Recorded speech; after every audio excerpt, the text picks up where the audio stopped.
Ansiedade de separação. Você, mamãe, que está aí preocupada porque seu filho não quer ir para a escola, chora ao chegar na porta da escola, ou fica super preocupado quando você sai de casa, fica ligando pelo celular para ver se você vai voltar, que horas você chega, preste atenção nesse vídeo porque ele pode ser útil para você.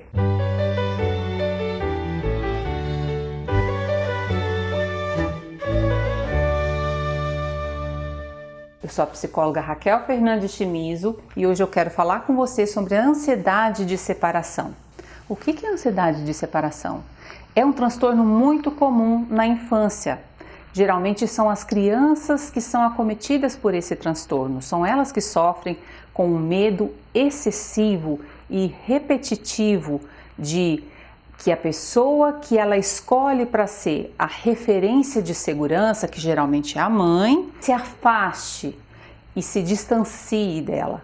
Então a criança passa a sentir uma ansiedade muito grande, muito além do normal, e ela sofre com a sensação de que se a mãe estiver longe dela, ela pode sumir e nunca mais aparecer, ou até mesmo morrer. E isso traz muitos prejuízos para a criança, porque a criança acaba ficando mais restrita ao seu lar, atrapalha a vida social da criança, atrapalha a aprendizagem na escola, atrapalha também a socialização com os colegas. As crianças que sofrem de ansiedade de separação não conseguem sair de perto da barra da saia daquela figura de apego, que geralmente é a mãe. E por isso ela tem menos amigos, brinca menos com os colegas. E isso é muito sério, porque é nessa fase onde as crianças começam a se socializar, é na infância que ela aprende a como lidar com os outros, a fazer amizades, a criar vínculos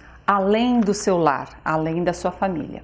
Uma coisa importante, quais são os sintomas? Se você quer saber se o seu filho realmente tem ansiedade de separação. A criança que tem ansiedade de separação vai apresentar os seguintes sintomas. Geralmente ela vai ter dor de cabeça, enjoo, tremores nas mãos e nas pernas, vai ficar com a bochecha rosada, vai falar que o coração dela está acelerado, parece que vai pular do peito.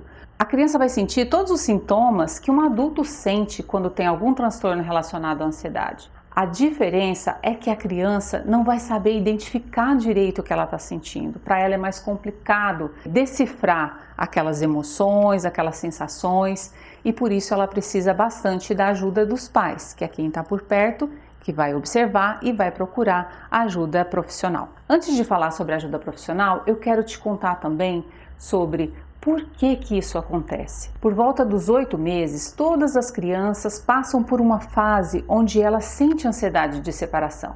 E nessa fase, isso é completamente normal. Isso é uma fase do desenvolvimento, é uma etapa do desenvolvimento que a criança precisa ultrapassar, porque é nessa fase que ela vai perceber que ela e a mãe não estão grudadas, elas são pessoas diferentes. Até então, a criança tem uma sensação meio confusa, de que a mãe é como se fosse uma extensão dela.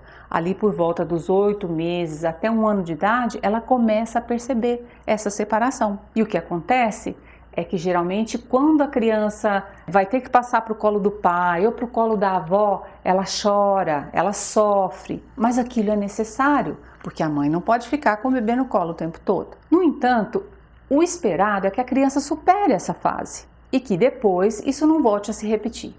Mas em alguns casos, aquelas crianças que já têm uma tendência, uma hereditariedade, se os pais são ansiosos ou desenvolveram algum transtorno relacionado à ansiedade, ou alguém na família, é um indício de que aquela criança também pode estar propensa a sofrer lá na frente. Algumas crianças têm a herança genética de ansiedade, de ser mais ansioso, mais propenso a ser ansioso.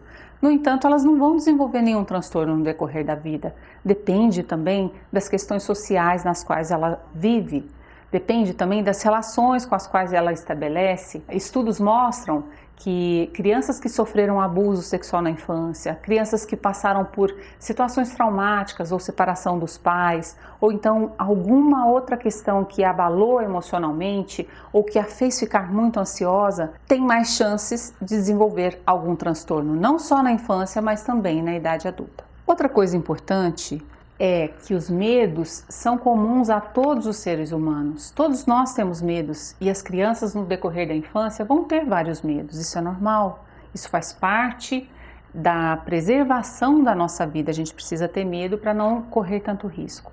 É comum que por volta dos 6 anos as crianças tenham medo de perder os pais, de que os pais saiam e não voltem mais.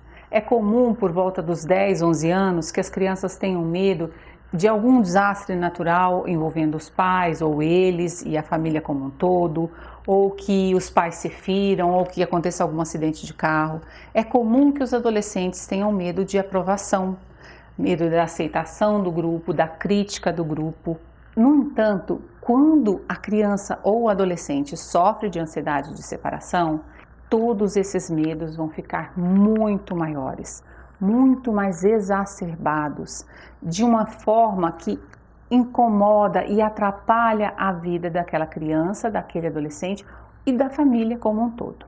Sabendo disso, que esse transtorno pode causar muito mal, que pode atrapalhar bastante a vida da criança, do adolescente e da família, vamos descobrir como é que a gente lida com esse transtorno. Como que se trata? O que a gente pode fazer para melhorar? É importante que os pais conheçam sobre o transtorno de ansiedade de separação. E é importante que a criança também entenda o que está acontecendo com ela. Principalmente que ela entenda todos os sintomas que estão acontecendo no corpo dela. Porque cada sintoma que vai se somando a outro, por exemplo, dor de cabeça, dor de barriga, coração acelerado, medo, tudo isso vai fazendo com que a criança se sinta cada vez mais incapacitada, mais incapaz e precisando mais de uma pessoa do lado dela para se fortalecer. É importante que ela entenda que tudo aquilo é um resultado de uma reação do corpo dela, que o corpo dela produziu tudo aquilo de acordo com o que ela pensou. Foi o pensamento dela que desencadeou todos aqueles sintomas. Como eu já falei em outros vídeos sobre ansiedade, a respiração diafragmática é uma ótima estratégia para lidar com casos de ansiedade e com crianças funciona muito bem. É importante que a criança entenda que se ela respirar, se ela relaxar, se ela desviar o pensamento dela daquilo que está acontecendo naquele momento, ela vai conseguir fazer com que todos aqueles sintomas vão embora. Entre 7 a 15 minutos os sintomas vão. É assim que acontece, simples assim. Em alguns casos é necessário utilizar de outras estratégias. Os pais podem levar a criança para fazer meditação, podem levar a criança para fazer yoga, assim como os adultos fazem. E em alguns casos vai ser necessário a intervenção medicamentosa. Nos casos onde a criança realmente não conseguiu lidar com todos os sintomas, com todas as consequências que a ansiedade está trazendo para a vida dela e não teve resposta com o tratamento psicológico, aí entra-se com a medicação, que são medicações mais voltadas para o público infantil e que vão ser dadas por um período específico e depois vão ser retiradas, que não causam dependência. Isso é importante dos pais saberem também. Então, dentro desse contexto, é importante a ajuda do psicólogo, porque é ele que vai ajudar a criança a identificar as emoções, os pensamentos e ajudá-la a melhorar os comportamentos que ela apresenta quando está ansiosa, vai ajudar a criança a desenvolver estratégias para lidar com a ansiedade. E é necessário também a ajuda de um psiquiatra, nos casos onde aquela intervenção psicológica não está respondendo. É isso que eu tenho para falar para você por hoje. Espero que esse vídeo tenha sido útil para você, espero que seja útil para outras pessoas também. Por isso, compartilhe com seus amigos. Se inscreva no nosso canal no YouTube e acompanhe o que a gente está publicando por lá. Um grande abraço e até mais!